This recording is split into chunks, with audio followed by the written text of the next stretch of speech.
रामदास पाटील सुमठाणकर मित्रमंडळाच्या वतीने लेंडी धरण गावातील पूरग्रस्तांना खिचडी व धान्य किटचे वाटप। मुखेड तालुक्यातील लेंडी धरणग्रस्त हसनाळ, रावणगाव, भिंगोली, भेंडेगाव, मारजवाडी, रावी, मुक्रमाबाद सह इतर अनेक गावांना लेंडी धरण बॅकवॉटरची पूर परिस्थिती निर्माण होऊन पशु व माणसाची मोठ्या प्रमाणावर जीवितहानी झाल्याने या गावात सर्वत्र हाहाकार माजला होता।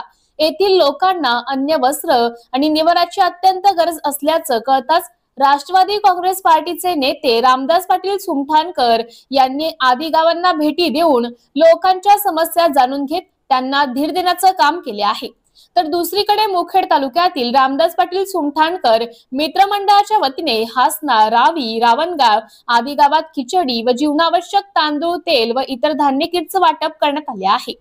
लोकांच्या सुखादुःखात तत्परतेने धावून जाणारे अग्रेसर कार्यकर्ते म्हणून तालुक्यात रामदास पाटील सुमठाणकर मित्रमंडळाची ओळख आहे।